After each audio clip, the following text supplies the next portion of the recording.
Back to Basics is Dana, Ms. Dana Druss, and I am your vlogger for today. First of all, let me apologize. I am sick. I look like shit. I feel like shit. Excuse me. I shouldn't even say that word, but so I've had a cold and it's just gotten worse, and so apologies that you're listening to my scratchiness. This month we're talking about self-sabotage, and in this week, the second week, which is kind of the body week, it was really just additional questions about how do we self-sabotage, and do we do special things to get back on track. So last week I recorded the vlog and then proceeded to kind of think some more about well, what are the behaviors that I do that I would probably lump into this self-sabotage category. And I made a list of some really specific behaviors because as I really started thinking this through, it was like I wanted to get more nitty-gritty, down to the detail of what is the behavior that really is self-sabotaging. You know, it's easy to say, oh, food, or I don't exercise, but what is it that the why, you know, what is the real specific behavior? And I think that maybe even gets and helps me answer the whys. So here are some examples of self-sabotaging behavior, some pretty specific ones that I came up with for myself. Number one, planning or knowing that I'm going to be out all day shopping or running errands or whatever and having no healthy snack or beverage with me. In the old days, when I very first had my surgery, let me tell you, I always had the snacks in my purse. And what has happened in the months that have gone by, and now that I'm really at goal, is I find that I'm not carrying things with me like I used to. And especially on an extended period of time. You know, some days I do, but some days I don't. But when you know you're going to be gone for hours, you know, and you don't have something with you, that's pretty self-sabotaging. Because what I end up doing is either not eating, or I get so starving that I'm walking through the grocery store fighting off the urge to buy something sweet or something crunchy to that immediate kind of need. You know, I think it's probably even a bodily reaction that your blood sugar gets so low. Or I want to stop and have something crappy. So that's one example, pretty specific about self-sabotaging behavior. Number two, buying a big bag of snacks or sweets, or, you know, baking something at the house, other stuff, a big batch, and taking it home when it's only my husband and I that live here. And actually my father-in-law's moved in with us for a while, but, you know, there's three of us. And, you know, it takes a long time to go through, you know, whatever, and it just sits there. So, you know, buying that, knowing that's where I'm taking it. It's one thing to buy something and you're taking it to a party, or you're going to have a lot of people around and then you can give it away. It's a whole nother thing when, you know, I say, I know this is just us. Number three, going to a party or a social event or someplace where I know there's going to be a huge amount of food, most likely of which is not healthy, and having no healthy stuff along with me. So I didn't bring my dish, or I didn't bring my snack, or whatever. Yeah, it's kind of piss poor planning. This is a different one. Scheduling myself in back-to-back meetings and not giving myself a chance to have a break for lunch or some thought away from my desk for just a few minutes.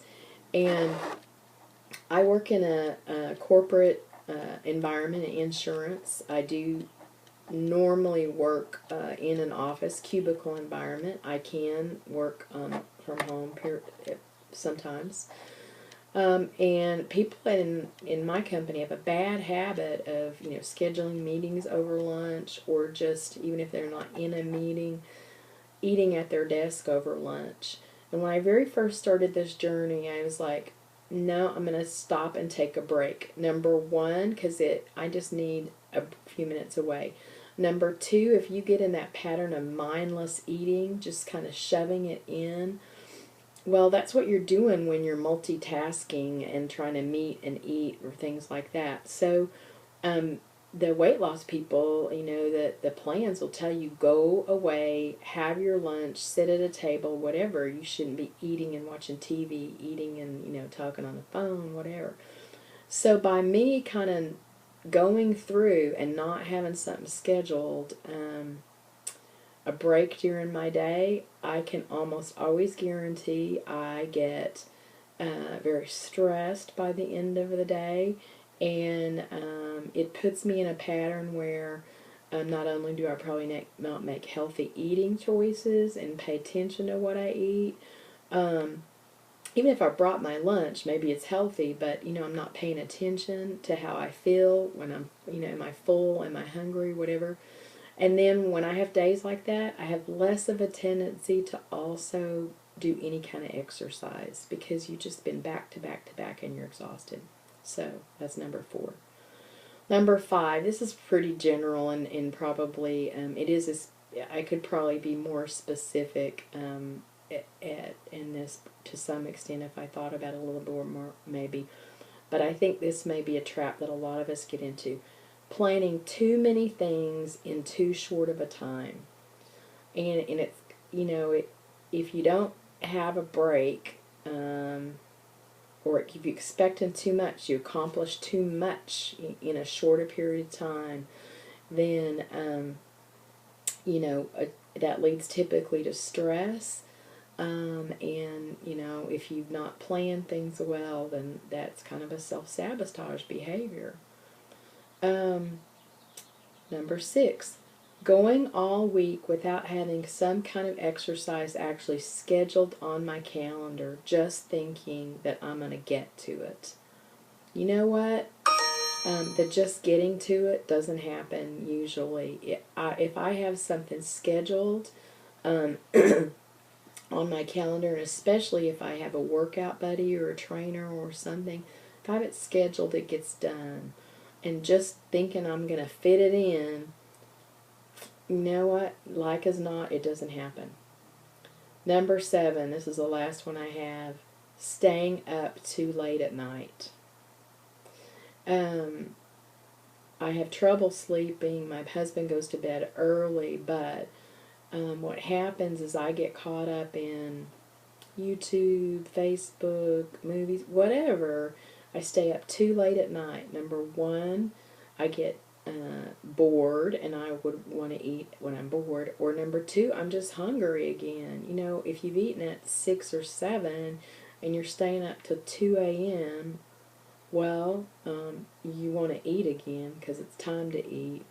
And number 2, you're not getting the rest that you need in order to be healthy. So, those are some examples of some specific self-sabotage behavior I have. The next question was, well, what do you do to get back on track? Or do you do things to get back on track? I do. Kind of rein in control. So when it comes to food, if I have a period where I am really feel like my food has been out of control, and I guess if you consider that self-sabotaging a reason, or maybe it's just been, it wasn't self-sabotage, but if I travel or where I just feel like things are not in control, I will usually do a day or 2 where I really rein things back in, where I concentrate on like protein shakes or yogurt and kind of cleaner eating. And that kind of just resets me a little bit.